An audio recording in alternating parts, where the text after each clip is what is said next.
우리 함께 오늘 주시는 말씀 보겠습니다. 예레미야 44장의 말씀 함께 보도록 하겠습니다. 예레미야 44장의 말씀입니다. 구약성경 1122쪽 근처에 있습니다. 우리 예레미야 44장의 말씀을 우리 1절부터 끝까지 함께 보도록 하겠습니다. 제가 먼저 1절의 말씀을 읽겠습니다. 애굽 땅에 거하는 모든 유다인 곧 믹돌과 다바네스와 놋과 바드로스 지방에 거하는 자에게 대하여 말씀이 예레미야에게 임하니라. 가라사대 만군의 여호와 이스라엘의 하나님이 이같이 말하노라. 너희가 예루살렘과 유다 모든 성읍에 내린 나의 모든 재앙을 보았느니라. 보라, 오늘날 그것들이 황무지가 되었고 거하는 사람이 없나니 이는 그들이 자기나 너희나 너희 열조에 알지 못하는 다른 신들에게 나아가 분향하여 섬겨서 나의 노를 격동한 악행을 인함이라. 내가 나의 모든 종 선지자들을 그들에게 보내되 부지런히 보내어 이르기를 너희는 나의 미워하는 이 가증한 일을 행치 말라 하였으도 그들이 듣지 아니하며 귀를 기울이지 아니하고 다른 신들에게 여전히 분향하여 그 악에서 돌이키지 아니하였으므로 나의 분과 나의 노를 쏟아서 유다 성읍들과 예루살렘 거리를 살랐더니 그것들이 오늘과 같이 황폐하고 적막하였느니라. 나 만군의 하나님 이스라엘의 하나님 여호와가 이같이 말하노라. 너희가 어찌하여 큰 악을 행하여 자기 영혼을 해하며 유다 중에서 너희 남자와 여자와 아이와 젖 먹는 자를 멸절하여 하나도 남기지 않게 하려느냐. 어찌하여 너희가 너희 손의 위로로 너희에 가서 우거하는 애굽 땅에서 다른 신들에게 분향함으로 끊어버림을 당하여 세계 열방 중에서 저주와 모욕거리가 되고자 하느냐. 너희가 유다 땅과 예루살렘 거리에서 행한 너희 열조의 악과 유다 왕들의 악과 왕비들의 악과 너희의 악과 너희 아내들의 악을 잊었느냐. 그들이 오늘까지 겸비치 아니하며 두려워하지도 아니하고 내가 너희와 너희 열조 앞에 세운 나의 법과 나의 율례를 준행치 아니하느니라. 그러므로 나 만군의 여호와 이스라엘의 하나님이 이같이 말하노라. 보라, 내가 얼굴을 너희에게로 향하여 재앙을 내리고 온 유다를 끊어 버릴 것이며 내가 또 애굽 땅에 우거하기로 고집하고 그리로 들어간 유다의 남은 자들을 취하리니 그들이 다 멸망하여 애굽 땅에서 엎드러질 것이라. 그들이 칼과 기근에 망하되 작은 자로부터 큰 자까지 칼과 기근에 죽어서 가증함과 놀램과 저주와 모욕거리가 되리라. 내가 예루살렘을 벌한 것 같이 애굽 땅에 거하는 자들을 칼과 기근과 연병으로 벌하리니 애굽 땅에 들어가서 거기 우거하는 유다의 남은 자 중에 피하거나 남아서 그 사모하여 돌아와서 거하려는 유다 땅에 돌아올 자가 없을 것이라. 도피하는 자를 외에는 돌아올 자가 없으리라 하셨느니라.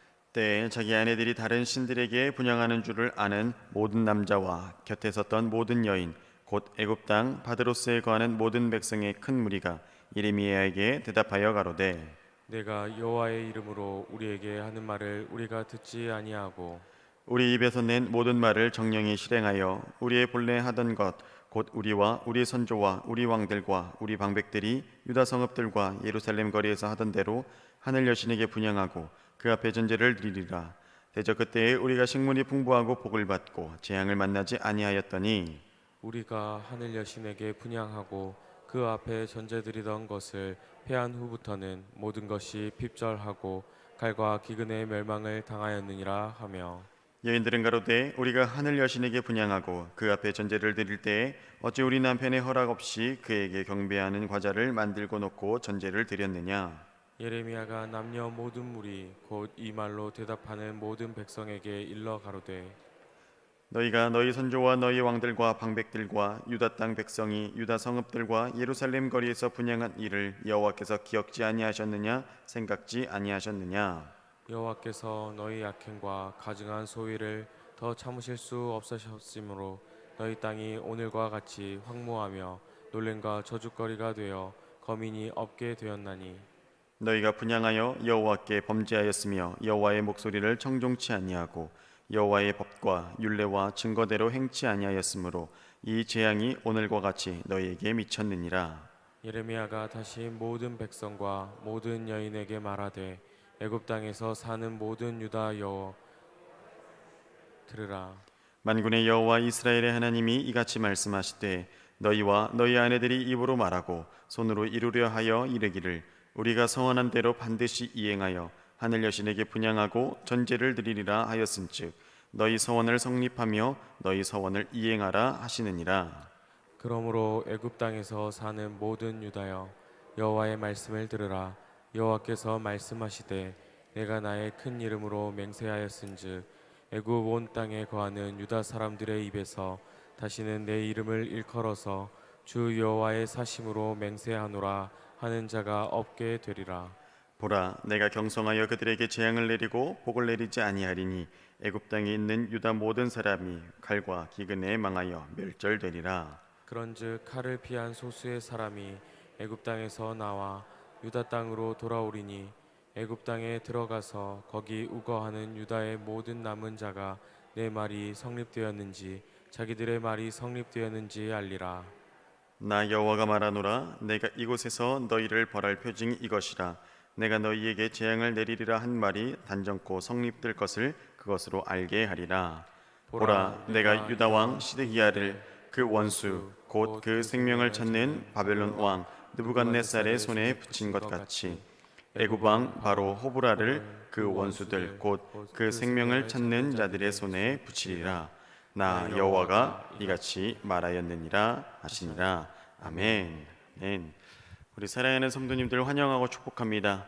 오늘 이 새벽에 주님을 만나고 주님께서 주시는 그 평안과 또한 기도의 응답이 있기를 그리스도의 이름으로 축복합니다.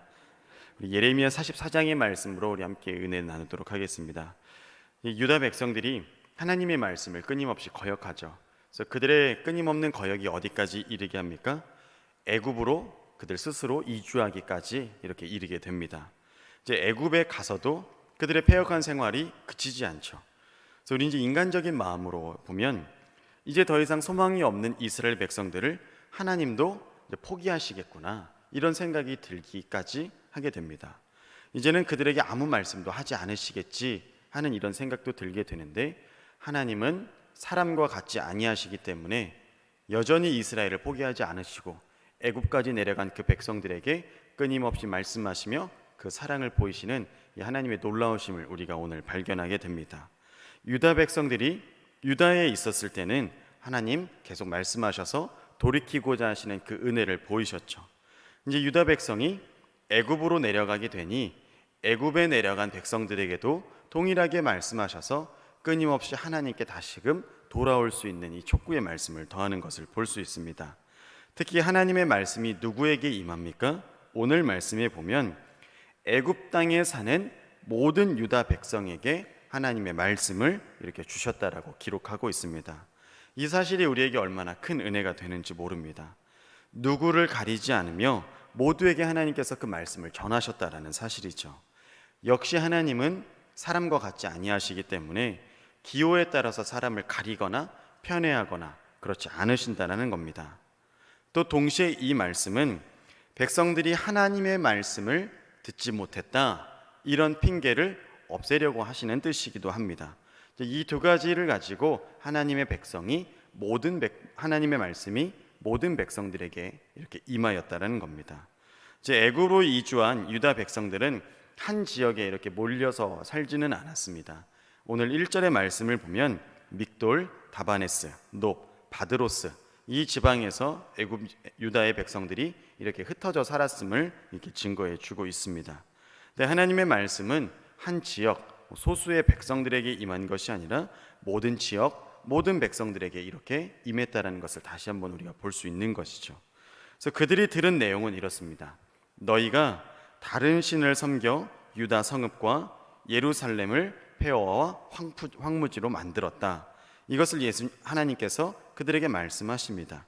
그래서 유다가 심판받은 내용과 그 이유를 모든 백성들에게 이렇게 다 말씀하셨다는 것이죠. 여러분, 유다의 이 모든 백성들이 지금 듣는 이 말씀이 그들에게 새로운 말씀일까요? 새로운 말씀이 전혀 아니에요.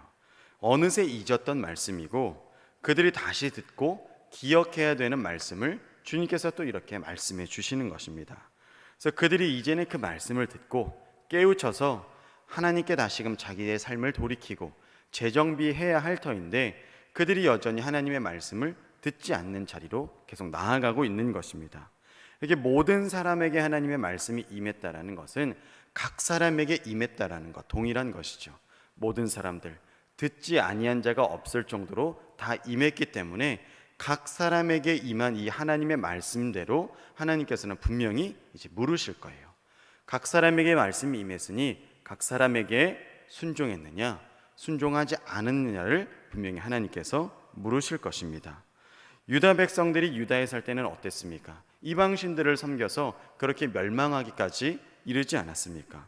하나님께서 이제 가지 말라는 애굽에까지 가서 살게 되고 애굽에 가서는 자신들의 손으로 만든 우상으로 또 각 가정에서 분향하고 우상신을 섬기는 모습을 이렇게 보이고 있습니다. 여러분 악의 모습이 얼마나 끈질긴지를 이렇게 보여주고 있는 것이죠. 이러면 유다의 멸망을 목도했음에도 불구하고 타국에 가서도 동일한 죄를 이 백성들이 이렇게 짓고 있는 것입니다. 회개의 기미는 기미조차 보이지도 않고 7절에서 보면 너희가 어찌하여 큰 악을 행하여 하나도 남기지 않게 하려느냐 이렇게 하나님께서 물으세요. 또 8절에서도 어찌하여라고 이렇게 시작하시므로 애굽까지 내려가서 이방신에게 분향하는 그 모습을 보고 안타까움으로 이렇게 말씀하시는 것을 또한 보여주고 있습니다. 인간의 죄성이 이렇게 강한 것입니다. 여러분 반드시 우리도 이것을 경계해야 하고 우리도 하나님의 말씀을 경히 여기고 우리도 이와 같은 모습으로 나아가게 된다면 죄악된 길에 설 위험이 언제든지 있음을 반드시 기억하시기 바랍니다. 유다 백성들이 어떤 백성이었습니까? 하나님께서 들어주시는 백성이었고 하나님께서 친히 인도하는 백성이었고 하나님께서 구원코자 하시는 분명한 사명을 가진 백성들이었는데 이제는 하나님의 뜻을 완전히 떠나서 돌이켜서 이방신들을 섬기는 그런 모습으로 이렇게 전락한 것을 볼 수 있습니다. 죄성에 대한 경계가 없으면 말씀에 대한 중함이 없으면 언제든지 이런 위험에 설 수 있음을 우리도 반드시 기억해야 될 줄로 믿습니다. 이제 하나님의 심판이 곧 이들에게 임할 것입니다. 애굽의 각 지역에 흩어진 유다 백성들은 애굽만큼은 안전하다고 생각했어요. 바벨론이 쳐들어와도 애굽은 끄떡 없을 거라고 생각했습니다. 특히 다바네스라고 하는 지역에 거하는 유다인들은 더욱더 그랬어요. 성벽의 높이는 10m에 달했고 그리고 그 성읍 안에는 우물도 있으니 아무리 외적들이 쳐들어와도 능히 방비할 수 있다라고 그들이 이렇게 안전하게 여겼습니다. 그렇게 안도하고 있었을 때 하나님께서는 그들에게 경고하시죠. 그리고 하나님은 이제 마지막 은혜를 그들에게 이렇게 말씀하십니다. 14절에 보면 도피하는 자들 외에는 돌아올 자가 없으리라 이렇게 말씀합니다. 즉 도망하는 자는 이제 살 수 있다라는 마지막 하나님의 이렇게 말씀이 주어지는 것이죠. 구원의 기회가 이제 한 번 남은 것입니다. 유다는 죄를 범했고 하나님의 말씀대로 바벨론에 가지 않고 애굽으로 내려가서 살았고 그곳에서도 이방신을 섬겼으니 이제는 아주 기회가 없을 것 같은데 하나님은 포기하지 않으시고 마지막 순간에까지라도 한 영혼이라도 더 구원코자 하시는 하나님의 이 절절한 사랑을 이렇게 보여주시는 것입니다. 마지막 돌이킬 수 있는 기회를 유다 백성들에게 이렇게 주고 계시는 것이죠. 이제 도피하는 자들 외에는 돌아올 자가 없다라는 이 말씀을 더하심으로 예레미야를 통해 하나님 심판을 이렇게 말씀하십니다. 그러자 하나님의 심판이 이렇게 선언되자 바드로스에서 살고 있는 자들이 이런 반응을 보입니다. 네가 여호와의 이름으로 한 말을 우리는 듣지 않겠다. 딱 이렇게 적대하는 것을 볼 수 있습니다. 그리고 우리는 하늘 여신에게 분향하겠다. 이는 풍요, 다산, 쾌락을 주는 이시타르라고 하는 여신을 일컫는 것입니다. 그래서 이를 섬겼을 때는 우리가 풍요했다. 그리고 재난을 당하지 않았다.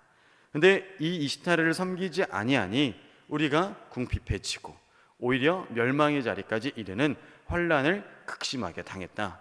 우리는 이제 이 이시타르를 섬기겠다. 이렇게 예레미야를 적대하고 하나님의 말씀을 대적하는 자리에까지 이렇게 나아가게 됩니다. 여러분 너무나 놀랍지 않습니까? 이러한 배교가 하나님을 떠나는 일이 이들에게 하루아침에 일어난 일입니까? 아니에요. 가나안 땅에 그들의 조상이 들어온 순간부터 이런 배교와 하나님을 떠나는 역사가 지금 이렇게 자녀들 자자손손으로 이렇게 내려오고 있는 것을 볼 수 있습니다. 이렇게 자손 대대로 물려온 이 죄악의 쓴뿌리를 제거하지 않고 그 본질과 그 마음의 자리는 바뀌지 않고 지역만 바뀌면서 이렇게 이방신을 섬기는 이 유다 백성들의 모습, 그 중심을 이렇게 보게 되는 것이죠. 여러분, 우리에게도 동일하죠. 본질은 바꾸지 않아요. 마음의 자리는 바꾸지 아니하고 환경을 탓하고 상황을 탓하고 여기를 바꾸면 나아지겠지, 여기서 떠나면 괜찮아지겠지, 이곳을 멀리하면 괜찮아지겠지, 좀 더 나아지겠지 하는 그런 우리 쉬운 인간적인 마음들이 얼마나 들 때가 많이 있습니까? 여러분, 본질을 그대로 두고 마음의 자리를 우리가 돌이키지 않은 채 우리 환경과 상황만 탓하게 된다면 우리의 본질로 인한 어려움은 언제든지 우리를 따를 수밖에 없는 것입니다. 여러분, 이제 하나님의 진도가 곧 이들에게 임박할 것입니다. 30절의 말씀에서 경고한 것 같이 시드기야 왕을 느부갓네살의 손에 넘기신 것처럼 애굽의 왕 호브라가 대적의 손에 죽임을 당하게 될 것입니다. 하나님의 말씀은 언제나 틀림이 없고 이번에도 분명히 이를 이루실 것입니다. 사랑하는 여러분, 내가 선택한 길인 이와 같이 불완전하게 끝내게도 되고 허망한 결과를 맞이하게도 합니다. 그러나 하나님의 명령과 말씀은 성경에서 볼 수 있듯이 언제나 우리를 안전한 길로 인도해 주십니다. 결코 우리를 죄악의 끝자락까지 몰지 않으세요. 파멸의 자리로 결코 몰지 않으십니다. 우리에게 언제나 구원과 생명을 주시고자 하시는 그 하나님의 사랑을 우리가 더욱더 깨닫기를 원합니다. 오늘도 그분의 말씀 앞에 서시며 나의 생각은 내려놓고 혹시 나도 모르는 사이에 들어온 이 죄악의 쓴뿌리가 있다면 주님께서 깨닫게 하시고 생각나게 하여 주시어서 내 삶의 우상을 제거하고 주님의 말씀 앞에 겸허히 서시는 우리 모든 성도님들 되시길 그리스도의 이름으로 축원합니다. 오늘 이러한 기도 제목이 있고 이 기도 제목으로 승리하시길 예수님의 이름으로 축원합니다. 기도하시겠습니다. 좋으신 하나님 아버지, 감사드립니다. 오늘 하나님의 은혜를 바라보게 됩니다. 하나님의 말씀을 잊고 하나님의 말씀에 순종하지 아니하며 애굽 땅까지 내려가 이방신을 분향하는 유다 백성들의 모습을 보게 됩니다. 하나님, 이 죄악된 모습에서 우리가 서지 않도록 인도하여 주시옵소서. 죄악된 자리에서 떠나게 하여 주시옵소서. 아버지, 나도 모르게 내가 짓고 있는 우상들에 대한 탐욕과 죄악의 쓴뿌리가 있다면 주님 제하여 주시옵소서. 오로지 하나님의 말씀 앞에 서며 그 말씀이 내 삶을 이끌어가기를 간절히 원하오니 말씀 앞에 서가는 우리들의 인생, 우리들의 삶이 되게 인도하여 주시옵소서. 하나님, 내 마음의 자리가, 내 아버지 사랑의 자리가 주님을 향하여 오롯이 서기를 원하오니 우리의 마음의 자리를 언제나 주관하여 주옵시고 하나님을 향한 중심이 어그러지지 않을 수 있도록 주여 붙드시고 함께하여 주시옵소서. 오늘도 이 기도 제목을 가지고 주님 앞에 나아가오니 우리의 중심을 붙들어 주옵시고 우리의 중심에 따른 기도의 제목을 올려드리게 하여 주옵시고 하나님의 의를 품고 나아가는 우리 모두들 되게 인도하여 주시옵소서. 죄악은 사라지게 하여 주시옵소서. 하나님, 회개의 백성으로 나아가게 하여 주옵시며 우리를 정결하게 씻어 고쳐 주시옵소서. 거룩하신 하나님 앞에 나아가는 우리 모든 성도들 되기를 주님께서 인도하여 주시옵소서. 우리 구주 예수님의 이름으로 기도드립니다. 아멘.